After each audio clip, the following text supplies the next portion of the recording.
6.409 gempa susulan mengguncang Flores pasca gempa magnitudo 7,7. BMKG mencatat aktivitas seismik masih tinggi, dengan gempa susulan terbesar mencapai M6,2 dan diperkirakan terus terjadi dalam 3-4 minggu ke depan. Sejumlah guncangan bahkan memicu kerusakan susulan dan longsor. Bagaimana kondisi terkini dan apa yang perlu diwaspadai masyarakat? Penanganan karhutlah ya, agar di semua unsur bergerak maksimal, Pemda, Polri, TNI, Kehutanan, Basarnas, BNPB, semua dimaksimalkan. Benar beliau nanya kekurangannya apa aja, seperti heli untuk bombardir, ya apa water bomb gitu ya. Ada operasi modifikasi cuaca, penambahan pasukan, ya. Peralatan lainnya untuk pompa, beliau nugaskan juga Menteri PU diantaranya dan Menteri Pertanian untuk pompa, ngebor, sumur bor TNI itu sumur bor.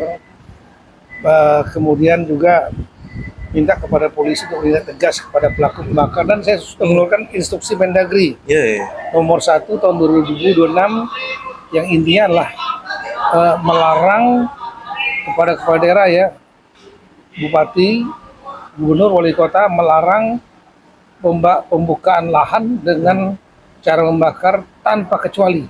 Kalau kemarin kan ada kecuali masyarakat adat itu, sekarang tanpa kecuali. Ini kan situasi darurat. Situasi darurat yang kita juga harus extraordinary, ya, diskresi kita harus lakukan untuk jangan sampai terjadi pembakaran baru. Jadi strategi utamanya adalah yang sudah terlanjur terbakar harus segera dipadamkan, dilokalisir dengan semua mobilisasi kekuatan termasuk PU, Menteri Pertanian dan lain-lain. Kemudian untuk mencegah masyarakat jangan melakukan pembakaran baru, titik api baru. Surat itu aja. Edaran itu kemarin dikeluarkan kapan Pak? Kalau di media juga ada. Instruksi Mendagri nomor 1 tahun 2026. Saya keluaran kemarin. Oh kemarin. Kemarin. Meskipun Menteri Lingkungan Hidup juga sudah mengeluarkan surat edaran tanggal 10. Akan dibentuk satgas khusus nggak Pak? Kayak apa Aceh kan ada satgas khusus? Setiap daerah masing-masing. Oh di tengah itu. Iya, dilindungi kepala daerahnya. Kemarin kok ada beredar isu juga Pak, Haji Isam itu ditunjuk untuk ikut membantu penanganan itu kurang tahu ya? Saya kurang tahu. Tapi kan kalau untuk penanganan kebakaran ini kan bukan hanya pemerintah ya, semua stakeholder yang dianggap mampu termasuk perusahaan-perusahaan sawit, perusahaan tambang kan semua terdampak. Jadi boleh saja mereka masyarakat untuk ikut berpartisipasi. Oke, berjalannya. Presiden Prabowo Subianto hadir di GCC Senayan untuk menghadiri akad nikah Kasespri Rizky Irmansyah. Tak sekadar menjadi tamu, Prabowo dipercaya sebagai saksi nikah dari pihak mempelai pria. Sementara Presiden ke-7 RI Joko Widodo menjadi saksi dari pihak mempelai wanita. Seperti apa momen pertemuan dua presiden dalam prosesi akad tersebut?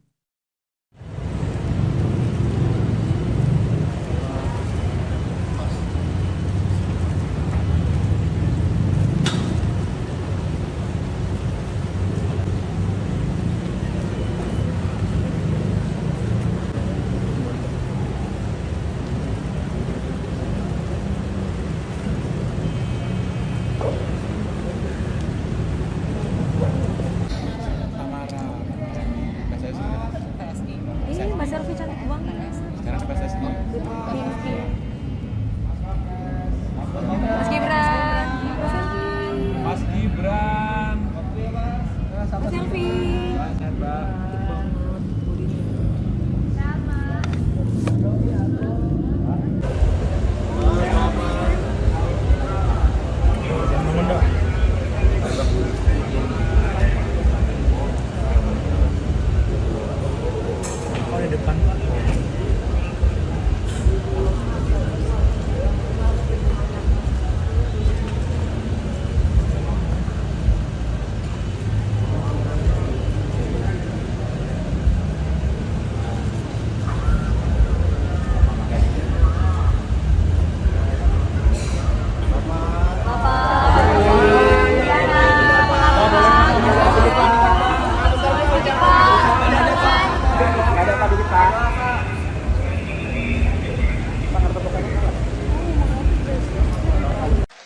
And as soon as we're finished with the Islamic Republic of Iran, as soon as we're finished, oil is going to be down at lower than it was even just a little while ago. We had it down to, for your cars, we had it down to 100. Think of this. I went to Iowa, love Iowa, and one gas station had it at $1.95 a gallon, and another one had it at $1.85. And then I went to meet with my people back in the White House the following day. I was in Iowa to make a speech. I left, I went, and I said, you know, I hate to do this to you because the country was booming. By the way, the stock market is much higher now than it was then, but, you know, and your 401ks are much higher now than it was then. But with all the good news, I said, I hate to do this, but we're going to have to take a little detour down to the Islamic Republic of Iran, and we're going to have to put out the nuclear weapon stuff because they're going to have a nuclear weapon, and we cannot let them have a nuclear weapon. We cannot let Iran have a nuclear weapon, or you'll see some very bad things. So we went down and we stopped them. They'll never have a nuclear weapon. They want to make a deal so badly. We don't even know if we want, because I view the Strait of Hormuz is an American territory right now. It's an American territory. They emptied their jails, including Venezuela. I now love Venezuela. We're making billions and billions of dollars from Venezuela. We're getting along great with Venezuela. That was, by the way, nobody likes to talk about that. That was one day. Everybody said, oh, it's going to be long. It was one day. And actually, in a certain way, a little different, but certain way, we're doing equally as well with Iran. The fake news just doesn't want to report it that way. But they are now coming around because there's not much they can say. When a country doesn't have any longer a Navy, an Air Force, radar, technical equipment, manufacturing, their leaders are gone. Their second set of leaders are gone. Parts of their third set of the leaders. In fact, it's actually one of my biggest problems. I don't know who the hell to deal with. It's a problem. It's the only country in the world where nobody wants to be president. They say, who wants to be president? No, I don't want to be president. So it's a little bit of a problem. Presiden Prabowo Subianto menegaskan, pemerintah memperkuat penanganan karhutla di Kalimantan dengan menambah helikopter, peralatan pemadam, hingga mesin bor air untuk menekan penyebaran titik api. Tak hanya fokus pada pemadaman, Prabowo juga memperingatkan korporasi yang terbukti sengaja melakukan pembakaran hutan dan lahan akan ditindak tegas sesuai hukum. Sejauh mana pemerintah mampu mengendalikan karhutla? Saya datang untuk melihat keadaan setempat yang nyata. Nah, sekarang saya minta siapa yang bisa kasih saya presentasi tentang situasi.